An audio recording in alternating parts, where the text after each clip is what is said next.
Kembali lagi di Generasi Mecin, masih dari Hotel One One Sedayu Dharma Wangsa. Saya berada di kamar suite roomnya. Di sini. Bang Karding harus jadi menteri nih, Bang Karding. Wah, itu ada suara-suara, saya mendengar suara-suara pergantian menteri dari seorang pakar komunikasi politik nih. Karena selanjutnya saya pengen ngobrolin pidatonya Pak Jokowi yang kemarin-kemarin tuh bentuknya spontan atau sudah scripted karena ada teksnya kan.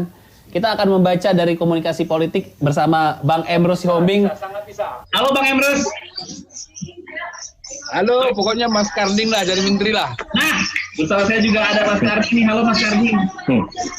Halo, assalamualaikum. Waalaikumsalam warahmatullahi wabarakatuh. Mas Karding, kalau ada reshuffle udah siap Mas Karding di telepon. Siap jadi mantri suntik. Ya. Saya mau tanya ke Bang Emrus dulu nih, Bang Emrus. Istri.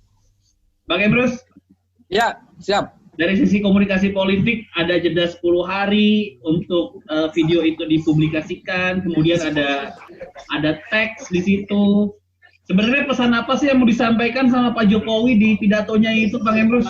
Saya melihat bahwa dari bagaimana Pak Joko Widodo menyampaikan pesan itu, sebagai seorang presiden pasti dia punya data.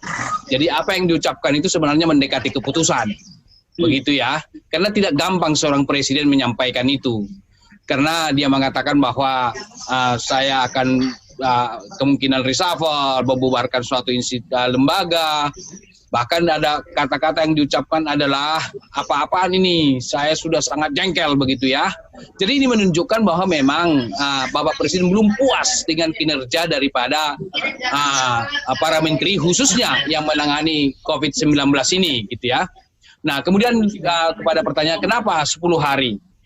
Jadi kalau itu dia sampaikan baru 10 hari kemudian baru dibuka ke publik, artinya Bapak Presiden memberikan waktu 10 hari kepada menteri untuk memperbenah diri. Nah, bukan berarti kinerja. Nggak mungkin 10 hari memperbaiki kinerja. Paling tidak menteri itu menyampaikan kepada Bapak Presiden bahwa saya akan perbaiki kinerja saya begini. Saya akan dengan Bapak menegur kami dalam kabinet ini. Artinya yang ditunggu Bapak Presiden 10 hari itu adalah supaya mereka juga menyampaikan kepada Bapak Presiden program-program apa yang harus mereka perbaiki dalam jabatannya ke depan, tentu disampaikan dalam rentang waktu 10 hari. Tetapi karena 10 hari tidak muncul perkiraan saya report daripada para menteri rencana kerjanya, maka ya mau tak mau Bapak Presiden menyampaikan kepada publik supaya masyarakat tahu bahwa para menteri itu telah ditegur gitu ya. Jadi diberikan waktu 10 hari. Perkiraan saya bahwa itu menteri tidak meresponnya dengan rencana dan kinerja yang akan diperbaiki ke depan. Ya dibukalah kepada publik. Nah, bukan berarti di situ adalah keterlambatan, tidak. Tetapi saya menyatakan itu sebagai suatu taktik yang digunakan presiden untuk memberikan waktu kepada para menteri. Saya terus terang mengatakan ketika para menteri itu ditegur oleh Bapak Presiden yang menurut saya sangat keras. Kalau saya berpandangan, kalau kita analogikan ketika kita anak kecil dulu, ibu kita itu tidak sekedar lagi mencubit, tetapi sudah merotan kita. Kalimat itu sudah kalimat merotan sebenarnya itu. Saya jengkel gitu kan. Jadi dengan kata lain bahwa seharusnya para menteri introspeksi diri.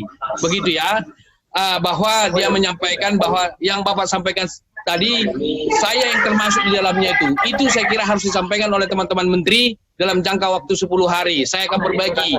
Atau memang hasil introspeksi daripada menteri ini tidak ada salahnya menemui Bapak Presiden. Mohon maaf Bapak Presiden, saya tidak mampu melakukan tugas ini. Dengan demikian saya mengundurkan diri. Saya kira itu jengkel kalau itu dilakukan. Karena saya mengatakan begini, sederhana melihat kinerja para menteri yang boleh jadi di reshuffle secara kuantitatif yang terukur. Misalnya adalah bagaimana penyebaran dana yang menjadi tanggung jawab dalam penanganan COVID. Ada masih belasan persen dari 70 sekian triliun yang dialokasikan kepada kementerian itu. Sementara kita melihat kebutuhan itu sangat diperlukan. Katakanlah ATK, alat pelindung diri, bukan ATK ya. Baru kemudian adalah obat.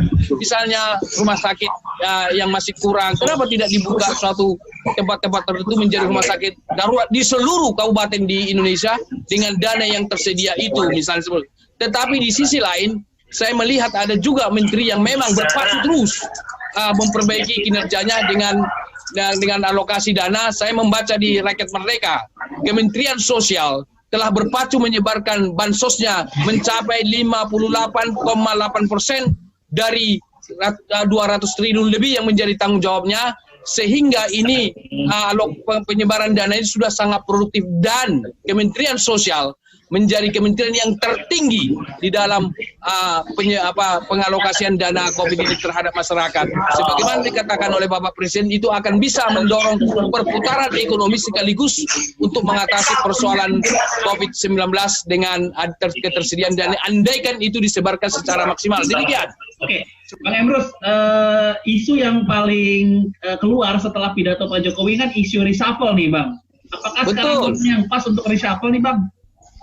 Saya kira persoalan reshuffle adalah hak prerogatif presiden, gitu ya. Kita harus hargai itu.